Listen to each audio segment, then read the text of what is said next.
A ver. En muchos lugares estaban cortando la luz. Ahí está grabando. Perfecto. Bien. Entonces volvemos otra vez al Power que estábamos viendo. Ahí estamos. Bien, entonces, como estábamos hablando recién con respecto al tema de la hipertensión, ¿sí? Tenemos acá que 1 de cada 3 hipertensos desconoce que es hipertenso, ¿sí? O sea que fíjense, digamos, la estadística, ¿no? Que 1 de cada 4 hipertensos inclusive no está bien controlado, es decir, que pasa muchas veces que hay personas que desconocen que son hipertensos, o hay pacientes, que ahora vamos a ver los valores, que dicen, no, yo no soy hipertenso, porque siempre me tomo y tengo 14,8, 14,9, y lo asocian al 14, al número 14, como que es un número, digamos, de normalidad. Y ahora vamos a ver, dentro de los valores, digamos, de hipertensión, que el 14 ya es hipertensión y ya que requiere, digamos, iniciar un tratamiento, ¿sí? Así que eso también es un dato importante. Bien, ¿cómo hacemos el diagnóstico del paciente hipertenso, ¿sí? Y esto que está acá es esta tablita que en general está en la mayoría de los consensos, ya sea de la Sociedad Argentina de Cardiología o de la Federación, y esta tablita aplica, digamos, en personas mayores de 16 años. ¿Qué quiere decir? O sea, que hay personas menores de 16 años que pueden ser hipertensos, sí, tranquilamente. De hecho, hay niños que pueden ser hipertensos y no necesariamente porque sean menores de 16 años y sean hipertensos no tienen, digamos, que tomar medicación para la presión. En general, se asocia que las personas menores de 16 años, cuando son hipertensos de alguna causa secundaria, ¿sí? No serían hipertensión esencial, que es lo que vamos a tratar de charlar hoy en este taller, ¿sí? Entonces, en mayores de 16 años, ¿cuál sería lo que es la presión normal, ¿sí?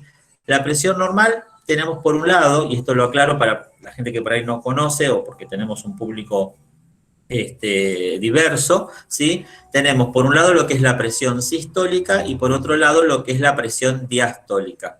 La sistólica es lo que comúnmente nosotros le llamamos la máxima de la presión. Y la diastólica sería la presión mínima, ¿sí? Siempre que tomamos las presiones, vamos a tener una presión sistólica o máxima y una presión diastólica o mínima. Hay que desmentir, digamos, un mito en el cual la mayoría, que después cuando hacemos los talleres en general lo preguntan, si las presiones se juntan y eso es malo y uno se puede morir cuando se juntan las presiones. Las presiones, digamos, no se juntan porque la presión sistólica representa, digamos, el momento en que el corazón, digamos, se contrae y sale la sangre del corazón. Y la diastólica representa el momento en que el corazón se está como relajando para permitir el llenado de sangre. Por lo tanto, desde el punto de vista mecánico del corazón, no hay forma que se junte una presión con la otra, ¿sí? Lo que sí puede pasar es que tengamos valores, ¿sí?, de presión sistólica muy bajitos y que se equiparen al valor de la presión diastólica. Entonces ahí es cuando medimos y encontramos una sola presión, ¿sí? Y en realidad, digamos, no es que se juntaron las dos presiones, ¿sí?, sino que tenemos un valor porque la sistólica, que es la máxima, supónganse, está en 8, ¿sí?, en 80 milímetros de mercurio. Entonces, ese nos va a marcar el valor de la presión sistólica, pero no es que se junta la sistólica con la diastólica. Bien, entonces, haciendo esa aclaración, tenemos como presión normal de la sistólica o la máxima menor a 130 milímetros de mercurio. mmHg sería milímetros de mercurio, ¿sí? Es decir, que la presión normal es cuando uno tiene menos de 13, ¿sí? Como para hacerlo más sencillo, ¿sí? Y la presión mínima, que sería la diastólica, es cuando uno tiene menos de 85 o 8,5, ¿sí? A veces uno le saca el 0, entonces dice 13,8, 14,7, ¿sí? Pero en realidad los valores normales son 130, 80, 85, ¿sí? Entonces, menos de 13 y menos de 85 de mínima. Esos serían los valores normales. Y ahí uno se pone a pensar, ¿no? Y dice, Bueno, pero yo me he tomado la presión más de una vez y he tenido más de 13, o he tenido 135, o he tenido 137, sobre todo con los tensiómetros digitales que nos dan incluso los valores con las décimas, ¿no es cierto? Entonces uno se pone a pensar, ¿seré hipertenso? ¿No seré hipertenso? La presión, digamos, va a ir variando, y va a ir variando, depende un montón de situaciones. Si uno de repente se toma la presión después de subir una escalera, obviamente que la presión por ahí a lo mejor va a marcar 140, y eso no quiere decir que uno sea hipertenso, ¿sí? Ahora después vamos a ver en el video cuál es la forma correcta de tomar la presión, y vamos a ver que para tomar la presión el paciente tiene que estar, digamos, sentado, tranquilo durante un mínimo de tiempo para tomar ese valor como un valor de referencia, ¿sí? Así que eso es muy importante. A veces pasa que vienen al consultorio y vienen porque llegaban tarde a la consulta, no conseguían el colectivo, se les fue el colectivo, y llegan, digamos, justo sobre la hora, y el paciente entra al consultorio y lo primero que hacen es tomarle la presión. En general, van a ver que cuando uno va a la consulta, no te toman de entrada la presión, sino que primero va la charla, el interrogatorio, muchas veces el examen físico, y recién la presión va entre medio de todo eso o al final, ¿sí? Porque uno le da un poco el tiempo al paciente como para que se pueda relajar y que esos valores, digamos, sean un poco más fidedignos, ¿sí? Entonces, la presión normal, menos de 130 y menos de 85 la mínima. Cuando hablamos de una hipertensión, una presión limítrofe, cuando tenemos más de 130 hasta 139, y cuando tenemos más de 85 hasta 89, ¿sí? Ahí estamos hablando de que estamos en el límite de hipertensión. Algunas clasificaciones, sobre todo el consenso europeo de hipertensión, a esta presión limítrofe lo llama prehipertensión, como que el paciente es prehipertenso, ¿sí? Y básicamente, digamos, no es que no hay que hacer nada, o sea, está bueno, digamos, hacer el diagnóstico de prehipertensión o hipertensión limítrofe, porque va a permitir, ¿sí?, muchas veces, modificando hábitos del estilo de vida, ¿sí?, alimentación, la ingesta de sodio, de sal, va a hacer que estos valores entren dentro de lo que es los valores de normalidad, ¿sí? Entonces, muchas veces es positivo hacer el diagnóstico de esta hipertensión limítrofe o prehipertensión. Y ya empezamos dentro de lo que es la hipertensión, que vamos a ver que se clasifica en diferentes niveles. Esto va a variar de acuerdo, digamos, al país y de acuerdo, digamos, a la sociedad, digamos, que tome como referencia. Pero básicamente tenemos que tomar como que ya hablamos de una hipertensión, ¿sí?, de nivel 1 o estadio 1, cuando tenemos 140 milímetros de mercurio. Es decir, que por arriba de 140 milímetros de mercurio, o sea, 14 de máxima, ya estamos en una hipertensión grado 1, ¿sí? Esta hipertensión grado 1 va a ir desde los 140 a los 159, en el caso que sea la máxima, y de 90 a 99 en el caso que sea la mínima, ¿sí? Ya cuando tenemos a partir de 16 o 160 milímetros de mercurio, ya entramos en lo que es un nivel 2. Esta clasificación de niveles, básicamente, digamos, a la población en general no le sirve de nada, ¿sí? Pero sí sirve para el profesional médico que tiene que indicar un tratamiento, porque de acuerdo al estadio o al nivel de hipertensión, uno sabe muchas veces el tiempo de evolución de esa hipertensión arterial. Muchas veces sabe que si de acuerdo al tiempo de hipertensión, si puede haber algún daño de órgano blanco, ¿sí? Y ahí está, digamos, lo importante, ¿no?, de esta charla. O sea, la hipertensión en general no tiene síntomas, y los síntomas muchas veces son después de mucho tiempo de estar con esa presión enmascarada, ¿sí?, y cuando genera el daño en algún órgano blanco. ¿Cuáles son los órganos blancos en el caso de la hipertensión? Tenemos, por un lado, el cerebro, es decir, que el accidente cerebrovascular, muchas veces un paciente debuta con un episodio de hipertensión cuando ya entra a la guardia de emergencias con un ACV, un accidente cerebrovascular, y ahí ya estamos tarde con el diagnóstico de hipertensión.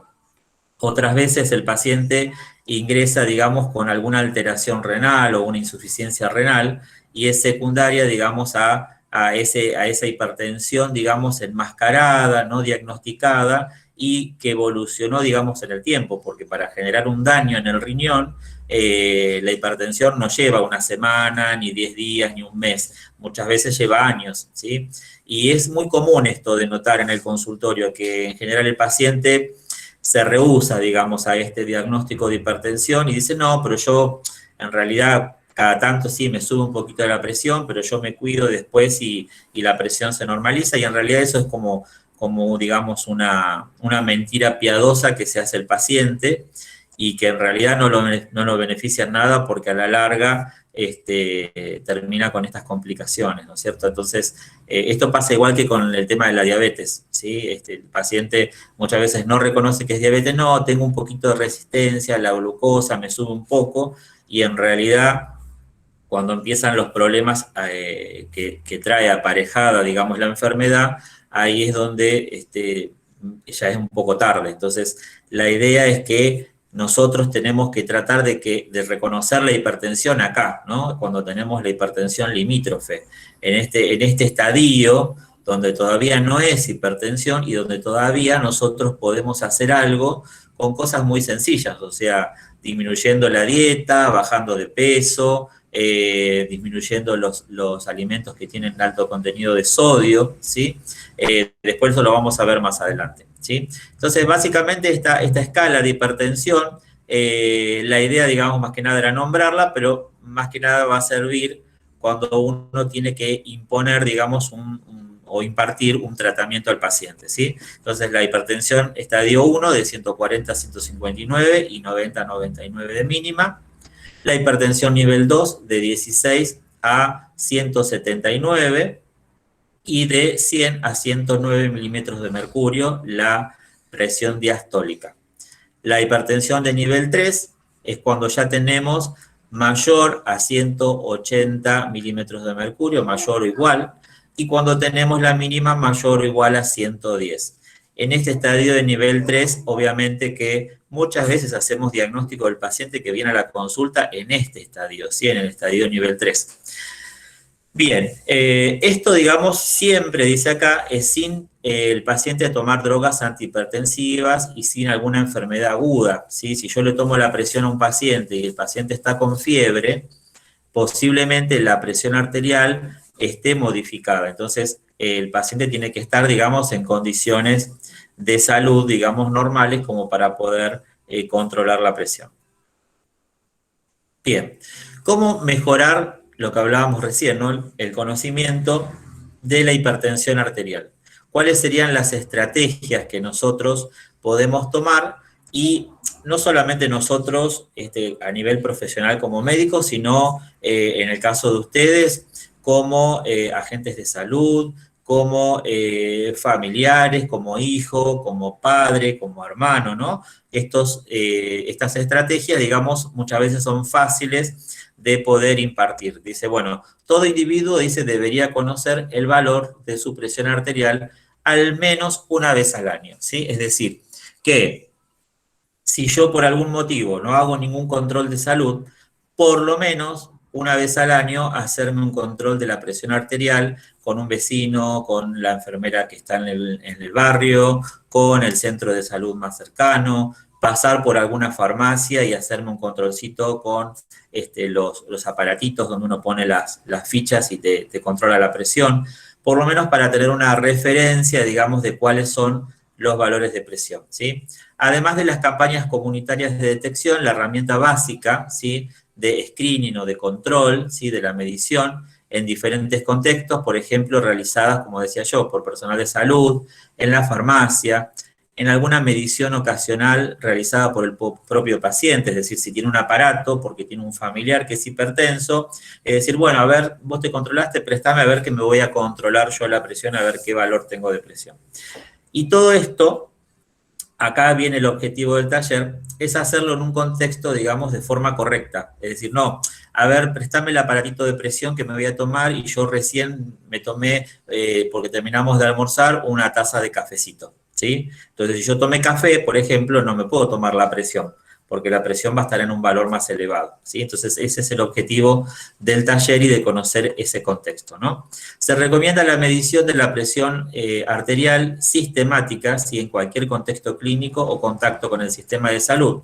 Esto es algo muy común cuando uno va a hacerse un control, un chequeo clínico, el control anual que uno se hace con el médico, ya sea con el clínico, en el caso de las mujeres que van al ginecólogo, siempre, digamos, de buena práctica el control de la presión arterial, aprovechar ese momento para controlarle la presión arterial al paciente, ¿sí? La presencia, alguien se le activó el micrófono. La presencia de familiares hipertensos, ¿sí? Va a reforzar, dice, esta necesidad, ¿sí? O sea, con más razón, si yo tengo familiar hipertenso, mamá, papá que está tomando medicamentos para la presión, yo a una edad temprana, ya a partir de los 16 años, yo debería por lo menos una vez cada tanto tomarme la presión arterial para ir controlando, ¿sí?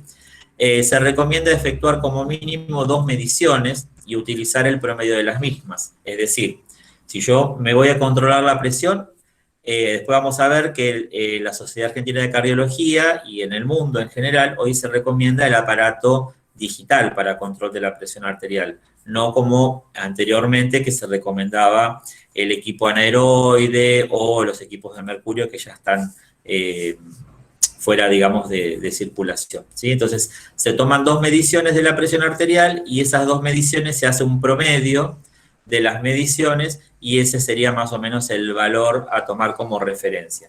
Si el promedio es mayor a 130/85, ¿sí?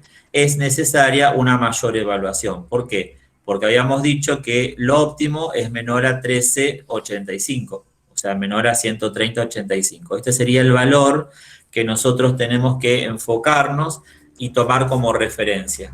Si en algún momento en un control con un familiar o en un control médico nos tomamos la presión y nos da mayor a ese valor, bueno, parar ahí un poco las antenitas, a ver qué es lo que está pasando y hacer por ahí un control de la presión un poco más seguido para poder pesquisar hipertensión. Bien. ¿Cuál sería el objetivo en el diagnóstico del paciente hipertenso? ¿Sí? Va a ser detectar o confirmar la presencia de hipertensión, ¿sí? ¿De qué manera, por ejemplo? A través de la medición de la presión arterial, que puede ser en el consultorio, el monitoreo ambulatorio de la presión arterial, que sería lo que es el mapa, y el monitoreo domiciliario de la presión arterial, ¿sí? Acá, digamos, vamos a hacer un apartado, ¿sí? Con respecto al tema de las diferentes opciones de control de la presión. ¿Por qué? Porque en el consultorio muchas veces nos va a pasar que los valores van a dar un poquito altos y eso se llama muchas veces hipertensión de bata blanca o de guardapolvo blanco, ¿sí? Y ahí es donde muchas veces es bastante difícil, ¿sí? En el consultorio desterrar que ese paciente no sea hipertenso, ¿sí? Entonces, ahí es donde cuando controlamos en el consultorio la presión y la presión viene por arriba de estos 130/85, muchas veces mandamos, ¿sí? A pedir un estudio de la presión de 24 horas, que esto, el mapa es el Holter, que lo llamamos Holter de presión, ¿sí? Es un aparatito que se pone y controla durante el día y durante la noche en forma automática la presión, que eso uno lo regula, tiene un programa y lo regula que tome cada media hora, cada 1 hora, ¿sí? Entonces se hace todo un promedio de esas presiones y uno saca, digamos, cuál sería el valor promedio del paciente, ¿sí? Eso sería lo que es el Holter de presión.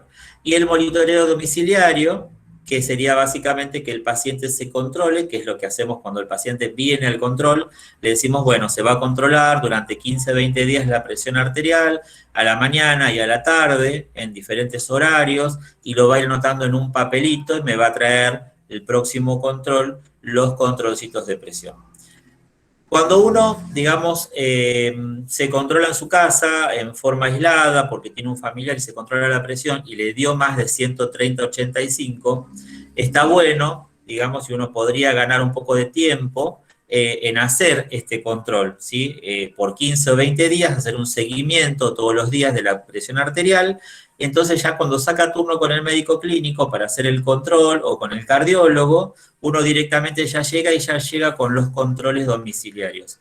Entonces, ahorramos tiempo en el diagnóstico, ¿sí? Porque ya automáticamente al venir con los controles, el cardiólogo o el clínico ya puede afinar más el diagnóstico y ya empezar a pedir los estudios complementarios. Así que eso también está bueno, digamos, y es parte también de este taller y lograr que puedan tomar conciencia de esa parte, ¿sí? ¿Cuáles son los factores de riesgo cardiovascular global? ¿Sí? Acá, en este caso, con el control de la presión, vamos a poder detectar cuáles son los factores de riesgo. Vamos a poder detectar si hay daño en algún órgano blanco y vamos a poder asociar cuáles son las condiciones clínicas o que se puedan modificar del riesgo cardiovascular, ¿sí?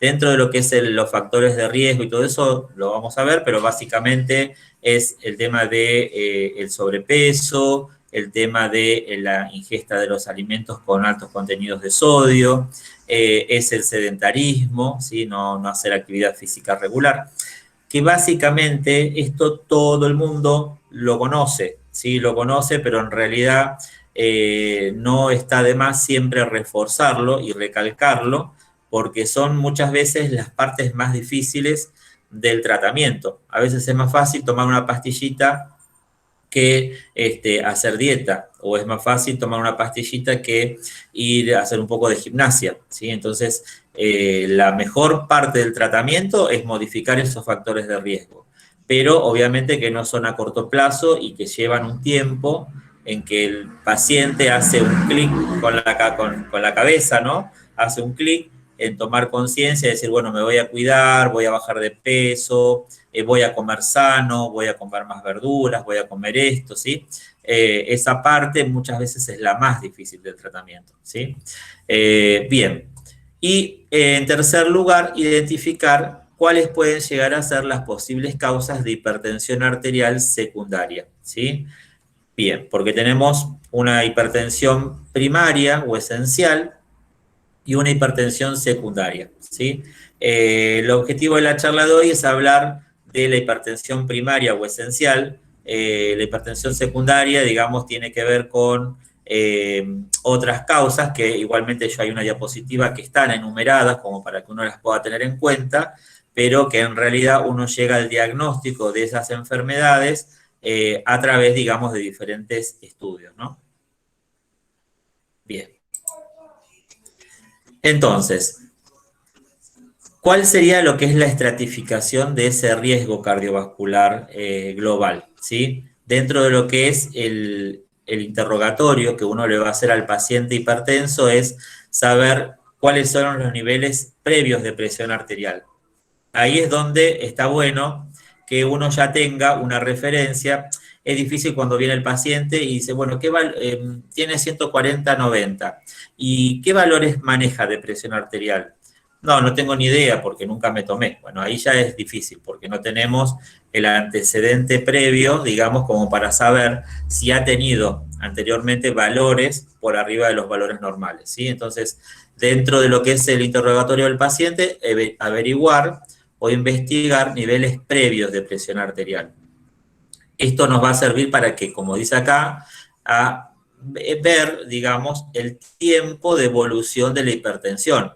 Y ese tiempo es súper importante porque mientras más tiempo tiene evolucionada la presión arterial sin tratamiento, mayor va a ser el daño de órgano blanco, que hablábamos hace un ratito, y muchas veces más difícil va a ser el tratamiento, ¿sí? No solamente de los factores de riesgo de que tienen que ver con lo ambiental, con la dieta, con el ejercicio, sino muchas veces con los medicamentos, porque a veces con un solo medicamento no normaliza los valores de presión, ¿sí? Entonces, ese tiempo muchas veces es súper importante.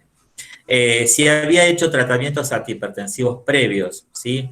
Es muy común que el paciente hipertenso haya tenido 1 o 2 valores de hipertensión, le dieron un medicamento para empezar a tomar, le dijeron cuídese de esto, de aquello, y el paciente tomó las cajitas que le indicaron, las compró en la farmacia, las tomó 1, 2, 3 meses, y después, como vio que se fue controlando y los valores de presión estaban normales, dice el paciente, bueno, ya está, ya me curé de la hipertensión y no tomo más la medicación, ¿sí? Y ahí es donde se comete el más grave error del paciente, ¿sí? El tratamiento antihipertensivo es un tratamiento que es crónico, que el paciente una vez que inicia el tratamiento, en general el tratamiento es de por vida, ¿sí? Entonces ahí hay un tema importante porque muchas veces el paciente no quiere empezar el tratamiento porque dice que si empieza a tomar el cuerpo se acostumbra y después no puede dejar más la medicación.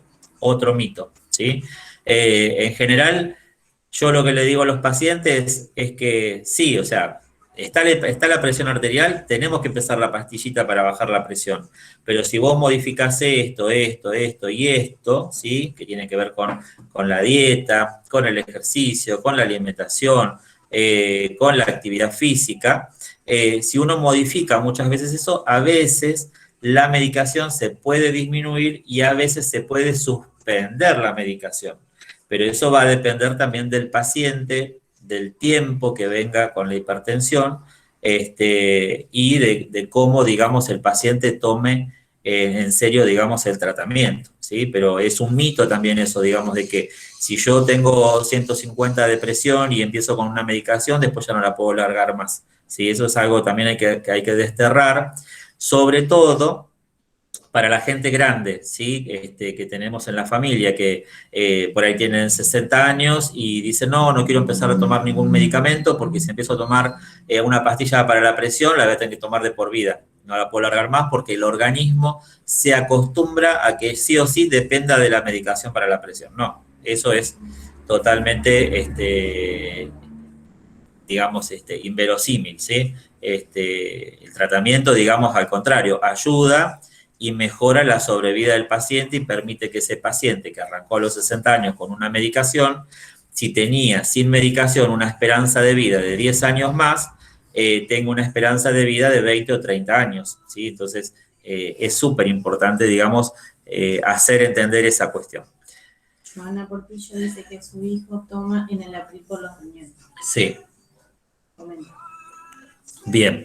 En el caso, digamos, hay algunos niños, ¿sí? O algunos pacientes que tienen problemas renales, se les indica tomar enalapril porque el enalapril es un medicamento que genera, digamos, una protección a nivel del riñón, ¿sí? Entonces, van a ver que hay muchos niños que son hipertensos.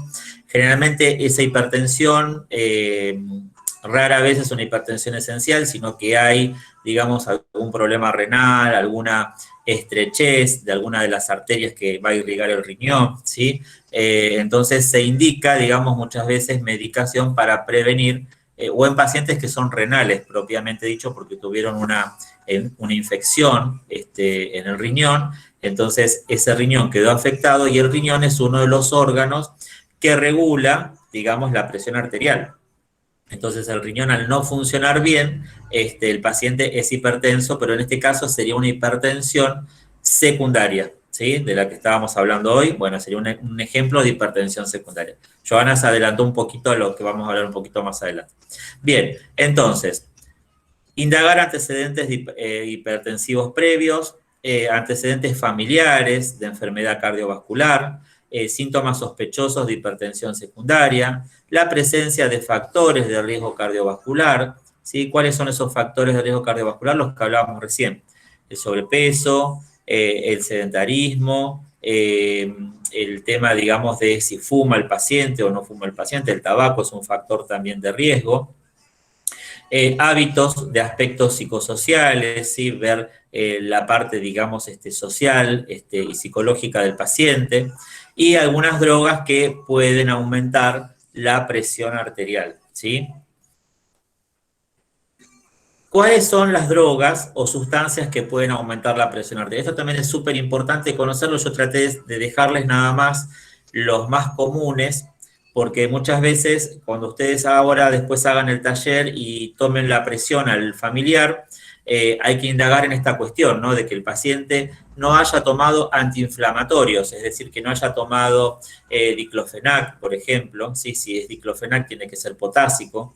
La mayoría de los antiinflamatorios vienen con algún tipo de corticoide, entonces suben la presión arterial.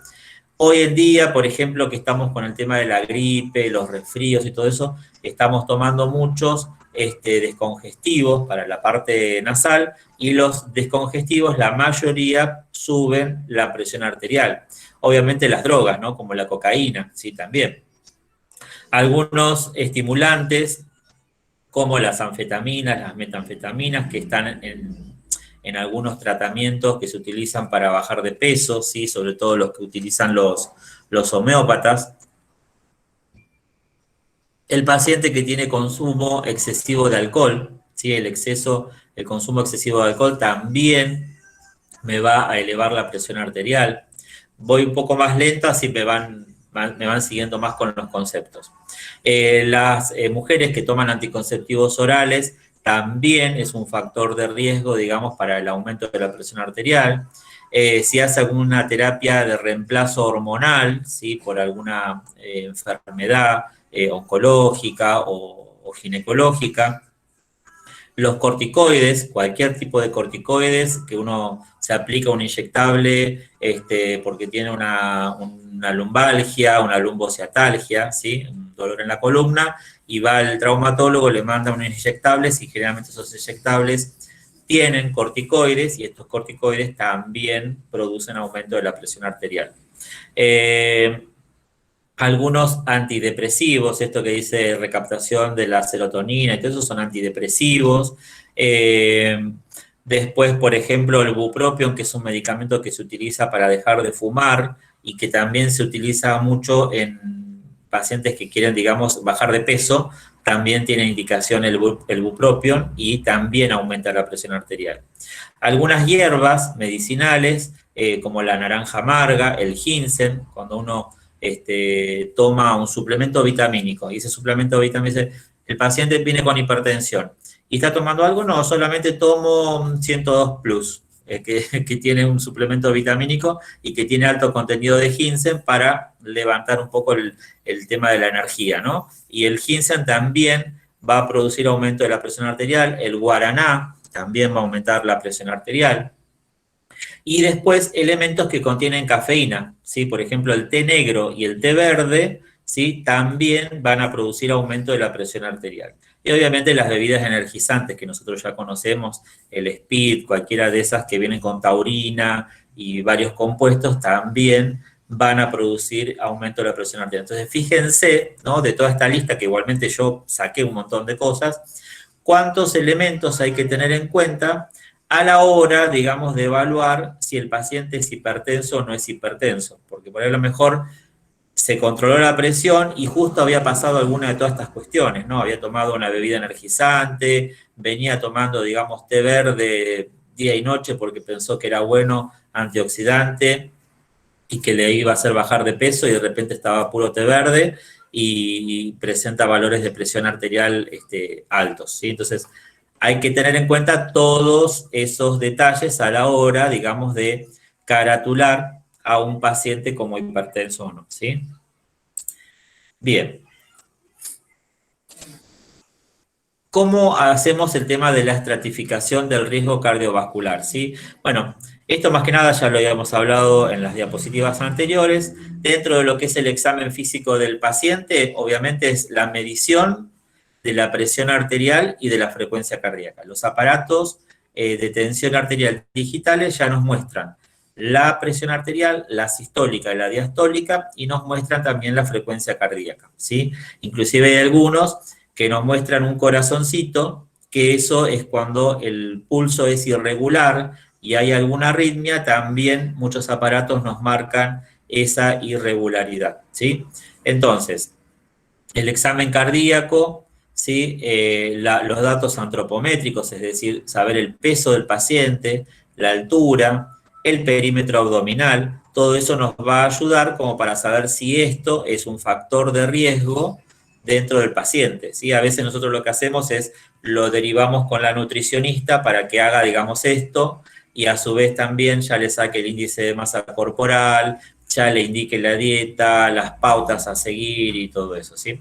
Creo que en la charla me parece que había alguna de las inscriptas que había puesto que era nutricionista, o sea que es súper importante el trabajo en conjunto, muchas veces entre el médico o el cardiólogo fundamentalmente, con el equipo de nutricionistas, ¿sí? Porque muchas veces esta parte que hablábamos recién, ¿no? De mejorar el primer escalón de ese tratamiento, que tenía que ver con tener un peso óptimo, que tenía que ver con la actividad física y la alimentación adecuada. Muchas veces en la consulta, que por ahí estamos 15, 20 minutos con el paciente, no tenemos tiempo de hacerle mucho hincapié en esto y seguirlo, digamos, de cerca. Entonces ahí es súper importante y a veces el paciente subestima esta cuestión, ¿no? Del control nutricional. Entonces, para dejar tranquilo al cardiólogo, bueno, saco turno con la nutricionista me hace todos estos perímetros antropométricos, me indica la dieta que tengo que seguir y yo después ya no voy más al control con la nutricionista. Y ahí es donde el paciente, los familiares o el cardiólogo mismo tienen que hacer hincapié en la importancia de ese seguimiento, porque si el paciente sigue al pie de la letra los controles con la nutricionista y el hecho también de ir cada 15 días o una vez por mes y saber que me van a poner en la balanza, que me van a medir y van a ver si estoy haciendo las cosas bien. Y está bueno también porque la nutricionista me va a decir, bueno, mira, a ver, ¿estás haciendo las cosas mal? Bueno, hacer un mea culpa de que no estoy haciendo las cosas bien. Y si estoy haciendo las cosas bien y la cosa no mejora, ahí uno tiene datos para darle a la nutricionista como para que ella busque otras estrategias como para que uno pueda lograr un tratamiento óptimo, ¿sí? Entonces, es trabajar en conjunto. Yo en el consultorio trabajo mucho con las nutricionistas porque es parte, digamos, a veces ven más a la nutricionista que al cardiólogo mismo, pero básicamente una vez que está encarado el tratamiento, el eslabón fundamental es esa parte, ¿no? El control nutricional. Bien. Después, disminución, bueno, de los pulsos femorales, esto más que nada para saber si hay hipertensión secundaria, medir, digamos, también el pulso, si está simétrico o no está simétrico, los pulsos a nivel de las carótidas para saber también si hay alguna estrechez en alguna de las arterias. Bien, esta diapositiva es súper importante porque, fíjense, esta página que está acá es una página donde uno puede ingresar y puede saber si el equipo de tensión arterial que uno tiene, ¿sí? El digital, está, digamos, reconocido, está avalado, ¿sí? Para hacer la medición correcta de la presión arterial. Todos los equipos de medición de la presión arterial tienen que estar correctamente registrados, calibrados. Fíjense que en el caso del tensiómetro anaeroide, que es el que uno infla y tiene un relojito, debe ser calibrado cada 3 a 6 meses, ¿sí? Entonces también eso es un dato importante. A veces uno saca el tensiómetro del cajón que estaba hace años ahí tirado y controla la presión y tiene un valor alto y uno ya se asusta porque piensa que la presión está mal, ¿sí? Entonces, saber primero que ese tensiómetro con el que va a controlar la presión arterial esté, digamos, correctamente calibrado. Lo que se recomienda hoy en día para controlar la presión arterial es el tensiómetro digital, ¿sí? Fíjense que se recomienda preferentemente el tensiómetro automático de brazo, validado, ¿sí? Es decir, el que va en el brazo. El tensiómetro de muñeca, hay uno de muñeca, hay uno que se usaba en el dedo pulgar, que duró muy poco, se sacó. El de muñeca todavía muchos pacientes lo tienen, pero tengan en cuenta que para salir del paso el tensiómetro de muñeca les puede llegar a servir para tener, digamos, un aproximado del valor de tensión arterial, pero el recomendado es el tensiómetro automático de brazo, ¿sí? El que uno pone, digamos, el brazalete en el brazo, ¿sí? Bien. Hay que recordar, ¿sí?, que el uso del tensiómetro de mercurio está prohibido en Argentina por una resolución ya desde hace varios años, ¿sí? O sea que tanto lo que es tensiómetro, lo que es termómetro de mercurio, están, digamos, prohibidos en Argentina, ¿sí? Y en la mayoría de los países. ¿Cuáles son las claves para una correcta medición de la presión arterial? Es decir, la medición por duplicado, ¿sí? ¿Qué quiere decir esto? Yo me controlo la presión arterial, ahora vamos a leer todas las partes que están acá, que tienen que ver, y esto lo tienen en el video que vamos a pasar también. Me voy a colocar de la forma correcta para la toma de la presión y me voy a medir la presión arterial. Voy a anotar el primer registro, ¿sí? Voy a esperar, ¿sí? Más o menos unos 5 a 10 minutos y voy a volver a repetir la toma de la presión, ¿sí? O sea, aflojando solamente el tensiómetro y después lo vuelvo a colocar, ¿sí? Y vuelvo a tomar en el mismo brazo. A veces el paciente comete el error que se toma de un brazo, le da un valor, cambia el otro brazo, le da otro valor, después vuelve al brazo anterior y se hace un lío porque no sabe cuál es de todas esas presiones la presión correcta. Entonces siempre, una vez que estoy en posición, me coloco el tensiómetro, me tomo la presión, anoto ese valor, espero un ratito, ¿sí? Me relajo, espero 5 o 10 minutitos, entre medio de eso no tengo que tomar ningún líquido, no tengo que masticar chicle, no tengo que comer nada, ¿sí? Espero 5 minutitos y vuelvo a tomar el valor de presión y lo vuelvo a anotar, ¿sí? Y es importante siempre anotar en qué brazo controlé la presión arterial, ¿sí? Esto con respecto al brazo, ¿cuál brazo es mejor? Si es mejor el derecho o el izquierdo, eso en general fue cambiando a lo largo del tiempo, ¿sí? Pero en general lo que se recomienda siempre es tomar la presión del lado del brazo derecho, ¿sí? El brazo izquierdo siempre les va a dar un poquito más alta la presión arterial, pero por una cuestión de cercanía, digamos, a la parte cardiovascular, entonces muchas veces le va a dar un poquitito más, sí, de presión arterial. Que a veces uno pregunta, no, porque a mí me da más del brazo derecho que el brazo izquierdo. Eso va a variar de acuerdo a la persona, ¿sí? De acuerdo a muchos factores anatómicos, así que no hay que preocuparse, no es patológico si yo me tomo y tengo 12, 7 del brazo derecho y tengo 13, 8 del brazo izquierdo. Eso es normal, ¿sí? Y ahora si yo tengo de un brazo, tengo 15 de presión y en el otro tengo 11, bueno, ahí ya es patológico, ¿sí? Ahí ya hay que indagar a ver a qué se debe, ¿sí? Pero en general las variaciones entre un brazo y el otro se toman, digamos, como válidas, ¿sí? Entre 10 y 15 milímetros de mercurio se toman como correctas, ¿sí? Se hace, bueno, las mediciones de pie en ancianos y en diabéticos. Hay alguien con el audio prendido. En los pacientes diabéticos y ancianos es importante hacer las mediciones con el paciente de pie, ¿sí? Y mediciones en los miembros inferiores se hacen en los niños y en los adolescentes, ¿sí? Muchas veces por una cuestión de los brazaletes que tenemos también, ¿sí? Si tenemos tensiómetros que tengan específicos pediátricos, podemos tomarle en el brazo, ¿sí? Pero con el tensiómetro convencional es conveniente en los niños y adolescentes menores, obviamente de 12 años, tomarles en los pies, en los miembros inferiores. Bien, entonces, acá tenemos en este gráfico, ¿sí? Cuál sería la forma correcta, digamos, que tiene que estar el paciente al tomar la presión, ¿sí? Un dato importante es que el paciente vacíe la vejiga, ¿sí? Antes de tomarse la presión. Si está, digamos, con ganas de orinar el paciente, va a variar en el valor de la presión arterial. Tiene que estar sentado, ¿sí? Sin cruzar las piernas, ¿sí? Y apoyando bien la espalda en forma recta, ¿sí? Apoyando los pies, no tiene que tener los pies colgando, ni las piernas flexionadas ni cruzadas. No hablar durante la medición, porque es muy común que el paciente nos está preguntando cosas mientras le tomamos la presión. El brazalete sobre el brazo que se encuentra desnudo, ¿sí? Y el brazo a la altura del corazón. Siempre tener, digamos, un escritorio, una mesa, algo que el brazo del paciente me quede a la altura, digamos, del corazón. ¿Cómo más o menos me doy cuenta de cuál es la altura del corazón para el que no conoce anatomía?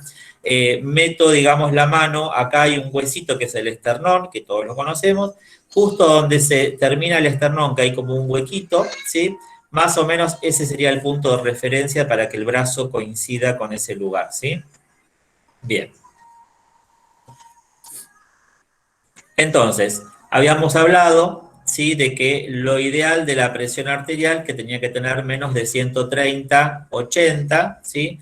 Y cuando tenemos, por ejemplo, este valor de presión arterial, 135/85, era la presión que la considerábamos como que había que analizar y ver qué pasaba, si el paciente era hipertenso, si fue a un valor aislado en la consulta, si fue un valor así porque el paciente un ratito antes de venir a hacerse el control se tomó una latita de gaseosa de Coca-Cola que tiene cafeína y bueno, y eso obviamente aumentó un poquito la presión arterial. Entonces son un montón de factores y acá es donde tenemos que pesquisar. En un porcentaje dice que va a ser hipertensión oculta, del 8 al 16%. En otro porcentaje va a ser hipertensión arterial, es decir, que el paciente ya es hipertenso. En otros casos puede ser que el paciente en realidad sea de presión arterial normal y haya sido un valor aislado, ¿sí? Y en otros casos puede ser que sea hipertensión de guardapolvo blanco. Fíjense que es entre el 25 y el 30%. Por eso es súper importante que cuando uno hace la medición de la presión arterial, no solamente quedarse con la presión que uno le tomó en el consultorio, sino que mandar a hacer, digamos, el control en la casa y muchas veces complementar con el holter de presión, ¿sí? Para saber si esos valores son los correctos o no. Bueno, dice, ¿en quiénes sospechar o investigar si tienen hipertensión oculta? ¿Sí? Tenemos, por ejemplo, obviamente, en hombres tabaquistas, ¿sí? Habíamos dicho que el tabaco es un factor de riesgo, digamos, para la presión arterial. Si tienen hiperreactividad a la posición de pie, es decir, que de repente están sentados y de repente se ponen de pie y al ponerse de pie el paciente o tiene mareos o muchas veces se desmaya, ¿sí? Son hiperreactivos a los cambios de posición. Bueno, en esos pacientes tratar de pesquisar que no tengan hipertensión oculta, ¿sí? Presiones limítrofes en el consultorio, los pacientes que vienen y uno le toma y están siempre la presión ahí en el límite, bueno, en esos casos investigar más a fondo el tema de la presión. Pacientes que tienen normotensión en el consultorio, pero que tienen muchos factores de riesgo cardiovascular.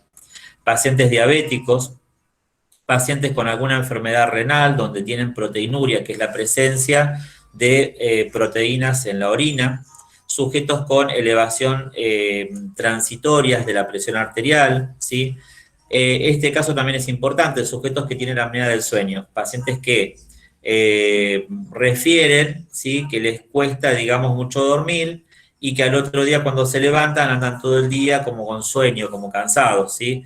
En esos casos hay que ver que el paciente no haga apneas durante el sueño, generalmente son pacientes que tienen sobrepeso, que tienen, digamos, un diámetro en el cuello importante y eso hace que generen pausas respiratorias durante el sueño, ¿sí? Entonces, en esos pacientes también en general siempre se asocian con hipertensión, ¿sí? Otro dato importante en los pacientes, por ejemplo, que se han hecho una ergometría. La ergometría es un estudio cardiológico donde el paciente se sube a una bicicleta o en una cinta y el paciente, sin conocerse hipertenso, cuando arranca a hacerse el estudio, de repente le sube la presión, ¿sí? O tiene, por ejemplo, una presión exagerada. Supónganse que arranca con 12,8, que es su presión normal, y a los 2 minutos de hacer un poquito de bicicleta tiene 180 de presión. Entonces, en ese caso, se llama hiperreactividad vascular a la presión arterial y hay que estudiar ese paciente porque posiblemente sea hipertenso también, ¿sí?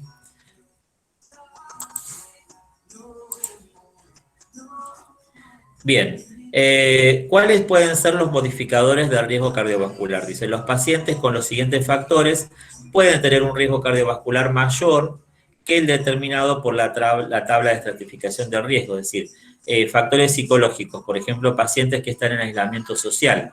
Hoy en día, estrés, depresión, ¿sí? Hoy en día, con el tema de la cuarentena por coronavirus, estamos todos sometidos a este estrés psicológico, a este aislamiento social preventivo y obligatorio, como lo llaman, ¿sí? Entonces, todo esto hace, digamos, de que haya más factores de riesgo para que tengamos hipertensión arterial o al menos valores de presión arterial por arriba de los normales, ¿sí? Yo creo que un poco también a la mayoría de los participantes les llamó la atención el tema de la charla del taller, porque posiblemente hayan visto esta cuestión o se hayan controlado en alguna que otra vez y hayan visto los valores que no estaban dentro de los correctos, ¿no?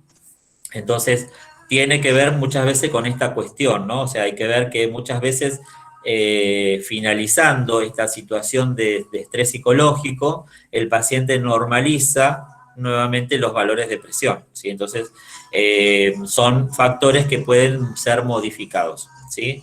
El nivel socioeconómico bajo, bueno, lo toman como un factor que puede llegar también a influenciar en los valores de presión, pero por cuestiones, digamos, de falta de control en sí, o sea, no tienen por ahí el acceso a tener el tensiómetro en su casa para poder controlarse la presión, o de llegar a algún centro de salud o con un profesional para que le pueda hacer, digamos, un control. Entonces tiene que ver con esa cuestión. Los que tienen enfermedades reumatológicas o inflamatorias crónicas, ¿sí? También tienen mayor factores de riesgo porque toman medicamentos antiinflamatorios y entonces tienen más riesgo de tener hipertensión. Pacientes con tratamientos oncológicos, pacientes con HIV o con SIDA, pacientes que tienen poliquistosis ovárica, ¿sí?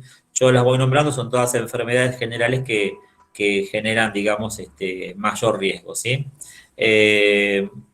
Bueno, y los pacientes que tienen menopausia precoz también tienen un poco más de riesgo para desarrollar hipertensión. Acá está, digamos, resumido. La idea es que esto no se los voy a leer todo en detalle porque es como a modo ilustrativo. Cuando hablábamos del tema de la presión, dijimos que teníamos una presión primaria o esencial y una hipertensión secundaria. Seguramente muchos están desayunando con que tenemos diferentes tipos de hipertensión, ¿sí? Entonces, bueno, el taller también es un poco promover esta cuestión. La hipertensión secundaria, que en general es menos de un 10% del 100% de pacientes hipertensos, tenemos muchas veces dentro de las causas de hipertensión secundaria una enfermedad, digamos, de liberación de aldosterona que se llama hiperaldosteronismo primario, ¿sí? Que básicamente, digamos, lo que pasa con estos pacientes es que tienen el potasio bajo, hipocalemia, ¿sí? Que es lo que a veces nos llama la atención para mandar a estudiar. Por eso que el paciente hipertenso, además de tomarle la presión, le mandamos muchas veces a pedir un laboratorio, ¿sí? Y ese laboratorio incluye dentro de la rutina lo que llamamos ionograma para poder evaluar el sodio y el potasio del paciente. Entonces, cuando el paciente tiene el potasio muy bajo, podemos sospechar que tenga alguna hipertensión secundaria. Hipertensión de origen renovascular, ¿sí? Cuando tiene, por ejemplo, valores, marcadores, por ejemplo, como la creatinina elevada en la orina, uno puede pensar que es hipertensión de origen renal, ¿sí? Hay una patología, un tumor, que es el feocromocitoma, que también produce hipertensión. Generalmente tiene antecedentes familiares de feocromocitoma y son hipertensiones muy elevadas, presiones muy elevadas con cefaleas muy marcadas, con mucho dolor de cabeza, ¿sí? Y sudoración muy importante. Después, lo que yo les comentaba recién, ¿no? Que sea una hipertensión secundaria a apnea obstructiva del sueño. Es decir, un paciente que tiene apneas porque tiene, digamos, adenoides, porque tiene un cuello, digamos, mayor al diámetro habitual, ese paciente que hace apneas del sueño puede llegar a desarrollar hipertensión secundaria. Y lo bueno de la hipertensión secundaria es que todas tienen tratamiento, porque yo le disminuyo la apnea del sueño al paciente y el paciente se cura de su hipertensión secundaria. Yo le extirpo el tumor que produce la hipertensión, el feocromocitoma, y el paciente no tiene más hipertensión en general, ¿sí? Cuando uno corrige el problema, la hipertensión se corrige también, ¿sí? Bien, ¿cómo hacemos el seguimiento y control de la hipertensión arterial? Bueno, dijimos, por un lado, evaluar la respuesta al tratamiento, evaluar si tiene hipotensión ortostática en ancianos y en diabéticos. Dice, mediciones ambulatorias de la presión arterial. Bueno, cuando la presión en consultorio está controlada, pero cercana a las metas, bueno, identificar hipertensión no controlada oculta, evitar los descensos excesivos de la presión arterial, sobre todo en pacientes, en los pacientes ancianos. Esto es un dato importante. Muchas veces uno pretende que un familiar, ¿sí?, que tiene de repente 80 años, 85 años, ahora la expectativa de vida, digamos, aumentó mucho, entonces de repente tienen familiares que tienen 80, 85 años, y uno no puede pretender que esa persona de 85 años tenga 120, 70 o 130, 80 de presión arterial, ¿sí? O sea, ahí el parámetro que tomábamos como referencia no va a ser tan exactamente igual, ¿sí? Entonces, si la persona tiene en general más de 75 años, con que tenga 140, 80, 140, 90 de presión, muchas veces se lo considera, digamos, normal, ¿sí? Ya cuando tienen arriba de 150, ahí sí ya empezamos a preocuparnos, pero cuando tienen hasta 140, lo consideramos como normal, ¿sí? En una persona mayor a 75 años. Bueno, dijimos que teníamos el monitoreo domiciliario de la presión arterial, es de preferencia, por un lado porque promueve lo que es la adherencia al tratamiento y el autocuidado del paciente, ¿sí?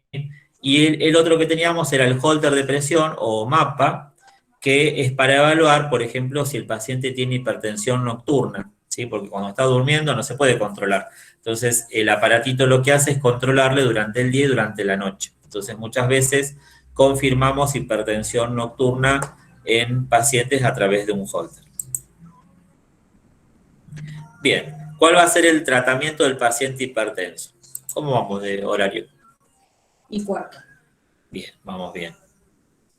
Bien, tratamiento del paciente hipertenso. ¿Cuáles son las recomendaciones generales, ¿sí?, para el tratamiento de la hipertensión? Bueno, el objetivo fundamental es disminuir la morbimortalidad cardiovascular, cerebral y renal a través del descenso de la presión arterial, ¿sí? Con el paciente con hipertensión arterial es imprescindible tratar el riesgo global y no solamente la presión arterial. La elección del fármaco antihipertensivo, dice, se debe considerar tanto su eficacia terapéutica como los efectos preventivos cardiovasculares y renales, ¿sí? Por eso que muchas veces cuando uno va al cardiólogo, no todos salen con el mismo tratamiento para la hipertensión. Si no, sería fácil que uno directamente ya sabe, tengo hipertensión, me tengo que tomar, como cuando tenemos un dolor de cabeza, sabemos que tenemos que tomar una aspirina y ya está. En cambio, con el tema de la presión arterial, no todos los pacientes van a tener las mismas causas de presión como las que estuvimos viendo recién.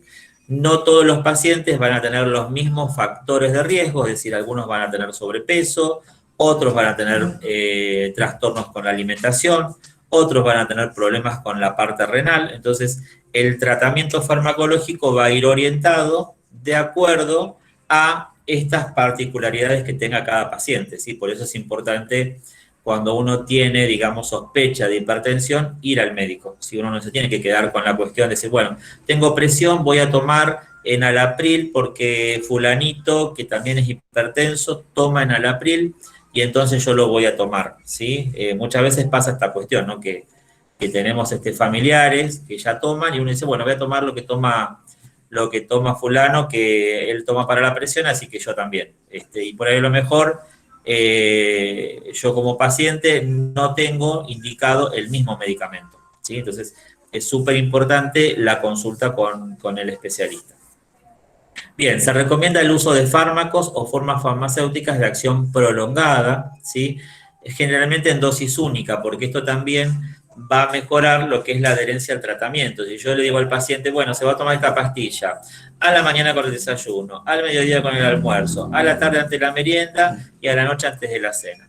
El paciente se va a ver, digamos, sometido todo el día a estar pensando en la pastilla que tiene que tomar, ¿sí? Entonces, muchas veces se va a terminar cansando y va a abandonar el tratamiento o va a hacer el tratamiento de forma incorrecta porque se va a saltear alguna de todas esas medicaciones, porque en algún momento tiene que salir, tiene que ir a comprar, se va a saltear el almuerzo, se va a saltear la merienda y alguna medicación no va a tomar. Entonces, lo que se recomienda es una pastilla de dosis única, ¿sí? Generalmente yo utilizo también con el paciente una pastilla de dosis única de acción prolongada que se tome o a la mañana o a la noche, depende el tipo de hipertensión que tenga el paciente. O sea, ahí también es importante el hecho de pesquisar si el paciente es hipertenso nocturno, por ejemplo. Porque el paciente, en lugar de tomar la pastilla con el desayuno, lo va a tomar a la noche con la cena.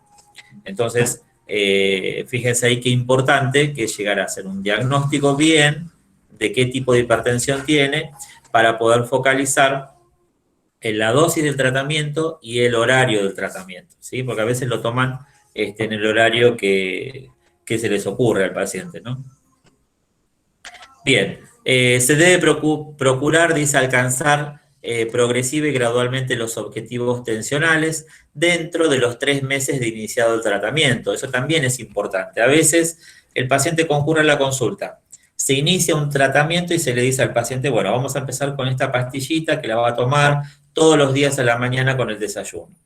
Y se va a ir controlando la presión. Mientras tanto, saca turno con la nutricionista, va a hacer esto, va a comer con poco contenido de sal, va a tratar de hacer caminatas o alguna actividad física en la semana. Uno le da todas esas pautas al paciente y lo cita a los 20 o 30 días. Y el paciente por ahí de repente ve que durante los 20 días la presión no mejoró, no bajó, ¿sí? Lo que pasa es que hay que darle tiempo a toda la otra parte, es decir, a la parte de la dieta, a la parte del ejercicio, a la parte de disminución de consumo de sodio, ¿sí? Y eso también es importante para el médico poder regular también cuando llega el control a los 20 o a los 30 días, si tiene que aumentar o no la medicación. Porque a veces el paciente va a una consulta, se hace el diagnóstico, se inicia el tratamiento y el paciente se fue y siguió tomando durante varios años la misma dosis que le habían recomendado sin hacer el control posterior y saber si había que ajustar, modificar, cambiar. Muchas veces uno arranca con una medicación y no todas las medicaciones, digamos, no tienen efectos adversos. Hay medicamentos que, por ejemplo, en el Alapril, que es el Lotrial, el más conocido, los pacientes producen tos en algunos pacientes. No en todos, hay pacientes que lo toman y no pasa nada. Y hay otros pacientes que le produce tos. Bueno, entonces el paciente a veces no asocia que esa tos o esa carraspera que tiene es por el medicamento que está tomando para la presión. Entonces, cuando viene el próximo control, uno lo indaga al paciente y dice, tuvo tos, está tosiendo más de lo normal. Sí, a la noche me la paso toda la noche tosiendo. Bueno, entonces cambiamos el Alapril por otro medicamento que no produzca ese efecto adverso en el paciente, ¿sí? Este es un ejemplo. Cada medicamento antihipertensivo va a tener un beneficio, que obviamente va a ser el más importante, y siempre va a tener algún efecto adverso o algún efecto secundario, como todo medicamento, ¿sí? Entonces, es importante el control sucesivo del paciente con el profesional para ir detectando estas cuestiones, ¿sí? Bien. En casos particulares, de acuerdo al riesgo cardiovascular del paciente, puede resultar necesario un descenso tensional más precoz, ¿sí? Algunos de los fármacos antihipertensivos requieren, dice, de un periodo de 15 a 20 días para alcanzar su efecto hipotensor máximo, ¿sí? Esto también es importante. Por eso es que al paciente le pedimos siempre, bueno, va a arrancar con esto, mañana venga dentro de 15 o 20 días. ¿Por qué? Porque ahí recién vamos a poder ver el control de la presión si está funcionando bien. A veces el paciente empieza con la pastilla, toma 2 o 3 días, como ve que la presión no le baja, lo deja de tomar y dice, no, la verdad que este cardiólogo no sirve, voy a cambiar, voy a ir a otro médico, ¿sí? Entonces, no le da tiempo, digamos, al medicamento que haga el efecto que tiene que hacer, ¿sí? Pero también es importante En el caso de ahora que estamos con el taller, ustedes ya van a saber cómo para transmitirle a sus familiares o a sus conocidos de que, bueno, si arrancó con un medicamento, no, dale tiempo, porque tenés de 15 a 20 días para esperar el efecto, digamos, de la medicación. Por eso te mandó control dentro de 20 días el médico. Y nosotros como profesionales, cuando le indicamos el tratamiento, explicarle al paciente de que esto no va a ser arte de magia y que de hoy para mañana va a estar la presión súper controlada, que va a llevar un tiempo y que posiblemente al próximo control haya que cambiar la medicación o haya que ajustar la dosis de la medicación, ¿sí? Entonces, eso es parte importante, digamos, de la consulta. Bien. Bien, la elección del tratamiento farmacológico. Dice, es súper importante conocer la respuesta en tratamientos previos. Y la estrategia terapéutica a elegir debe tener en cuenta la condición también socioeconómica del paciente. O sea, si yo tengo un paciente que vive en una zona rural, que no tiene cerca una farmacia, que por ahí de repente le cuesta, digamos, el acceso económico también para poder comprar la medicación, yo no le puedo indicar el medicamento de acción prolongada, el último que salió, la última droga, que obviamente va a tener por ahí beneficios con respecto a otras, pero va a salir mucho más caro porque va a ser lo último que salió. Entonces, uno cuando arranca con un tratamiento siempre tiene que evaluar también el costo-beneficio, ¿sí? Ahora, si yo tengo un medicamento que sé que salió y que es bueno, que es más caro, pero que el paciente, para este paciente, aunque haga el esfuerzo, le va a servir, obviamente yo se lo voy a indicar y le voy a explicar al paciente, mire, este medicamento va a salir un poquito más caro que este otro, pero para usted es mejor por esto, esto y aquello, ¿sí? Entonces, siempre el diálogo y la relación, el vínculo que se genere entre el médico y el paciente es súper importante, ¿sí? Y bueno, eso también es un detalle importante, evaluar la parte socioeconómica del paciente para saber si va a poder tomar el medicamento, porque por más que yo le dé muestras para que tome 5 días, va a tomar 5 días, va a estar bien de la presión y al día 6 ya no lo va a tomar más, ¿sí? Entonces, ese también es otro dato súper importante. Bien.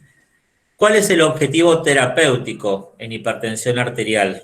Esencial, que decíamos recién, no complicada. Dice, todo paciente mayor de 16 años y menor de 80, ven acá el dato menor de 80, por lo que yo les decía recién, lo óptimo es que tengan menos de 140 y menos de 90, ¿sí? Porque en el paciente mayor a 80 se toma, digamos, como dato, digamos, normal que tenga 140-90. Pero en pacientes menores de 80, lo ideal es que tengan menos de 14,9, o sea, hasta 130 y pico, 89, sería, digamos, lo óptimo, ¿sí?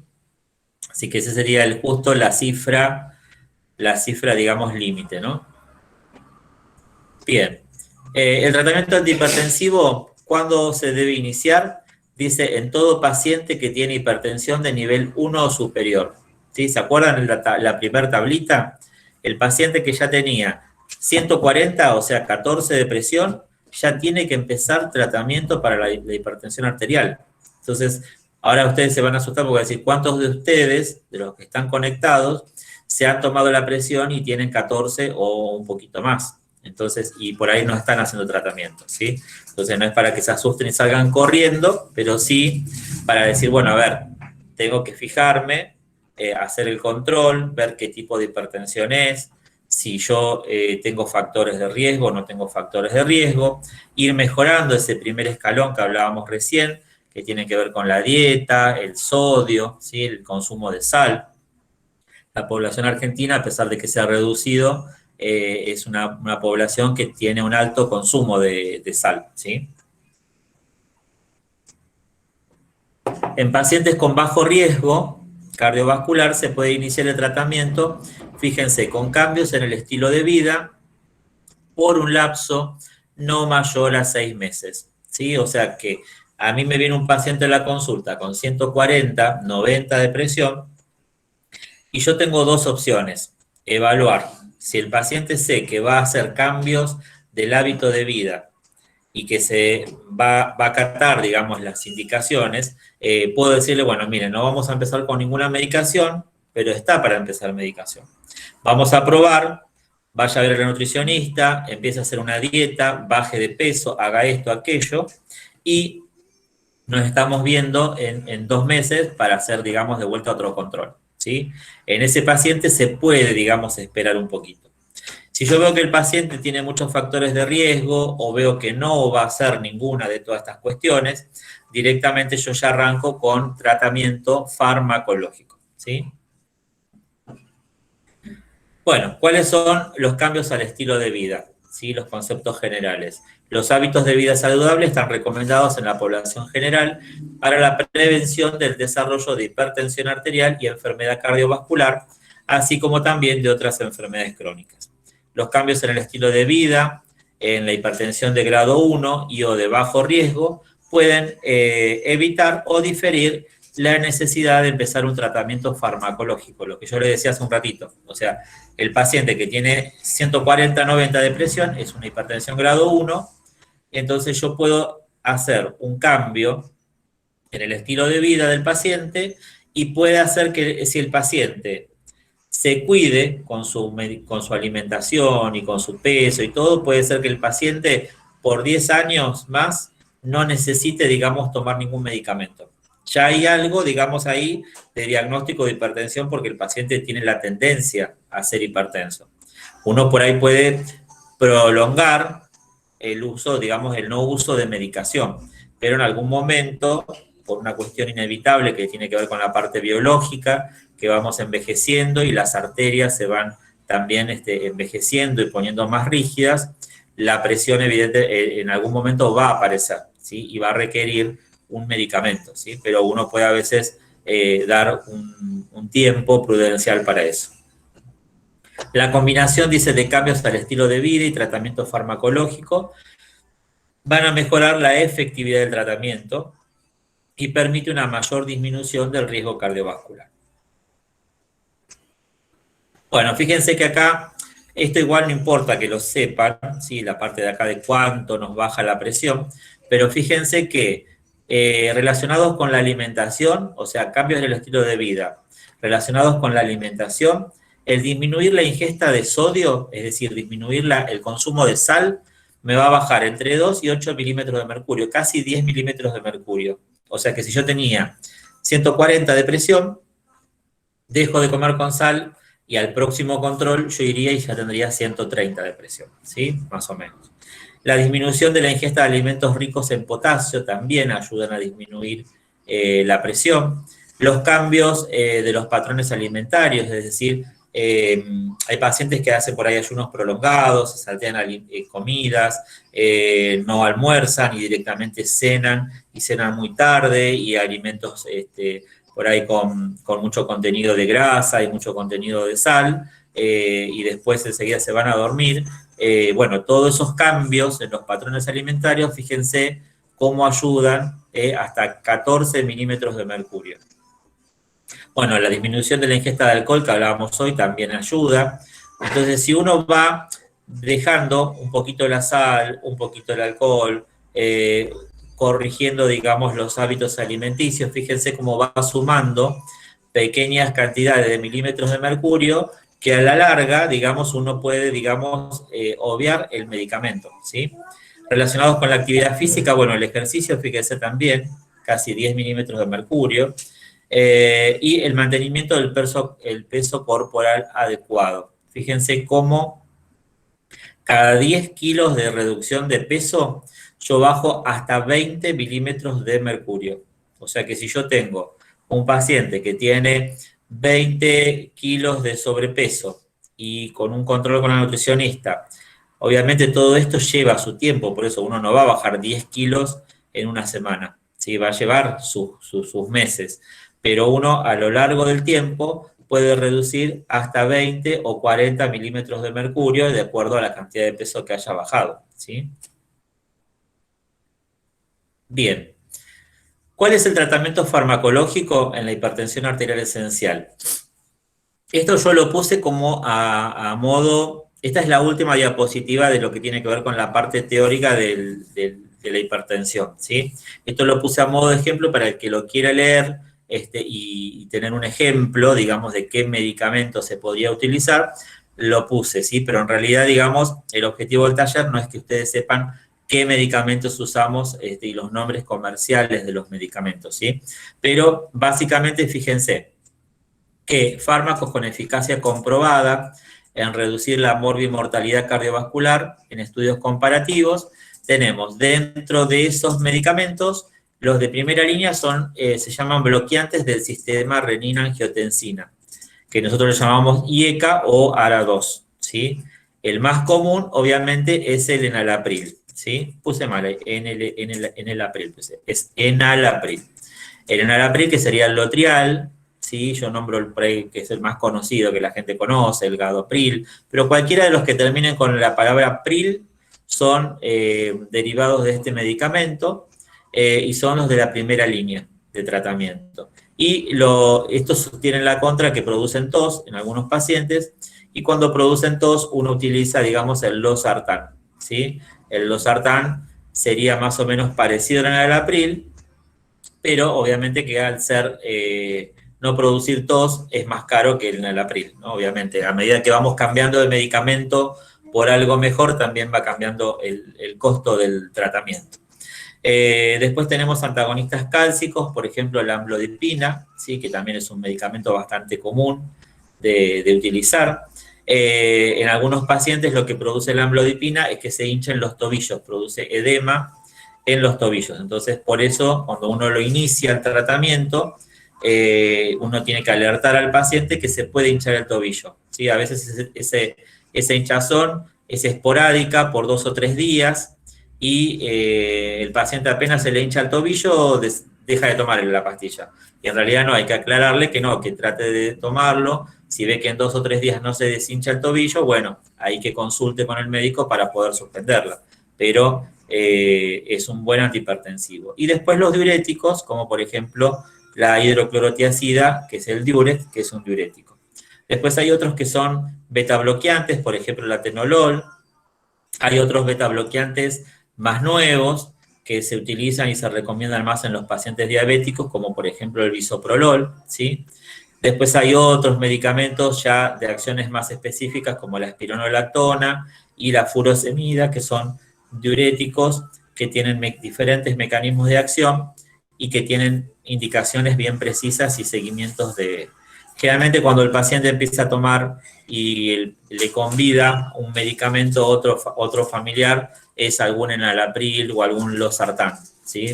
Que en general está indicado para la mayoría de los pacientes y no tiene grandes contraindicaciones, ¿sí? Bien.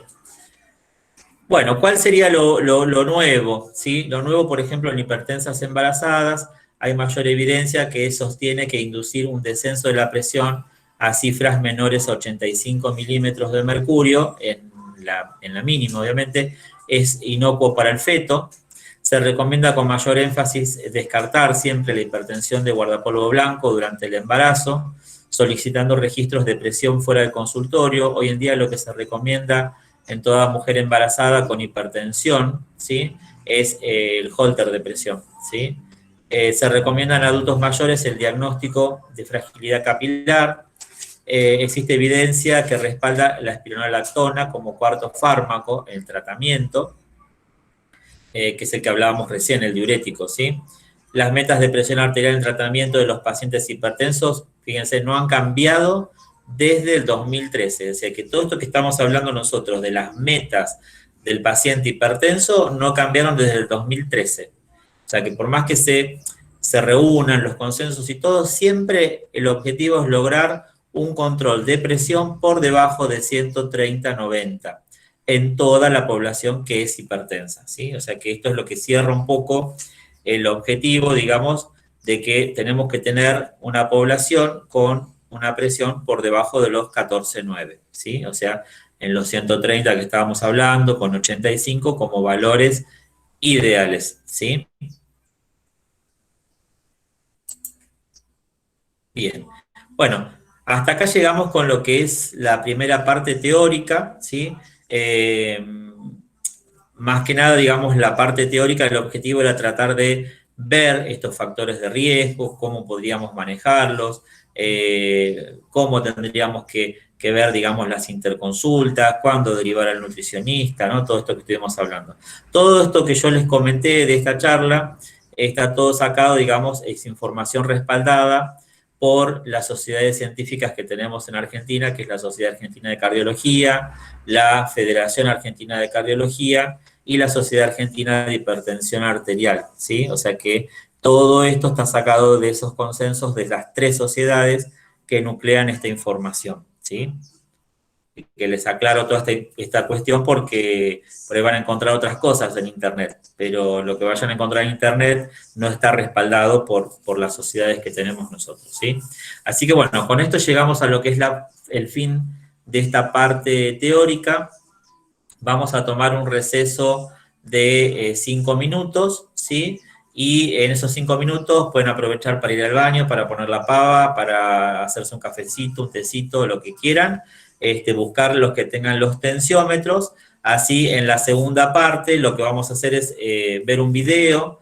En el caso de que alguno no lo pueda llegar a ver bien o no lo pueda escuchar, les voy a pasar también el link para que lo puedan ver desde YouTube.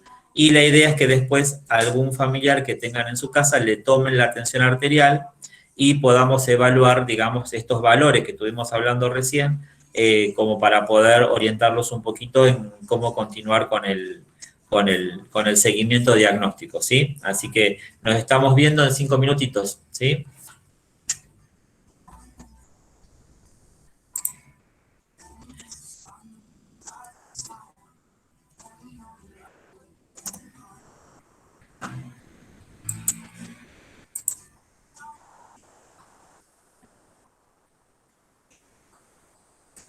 Micrófono.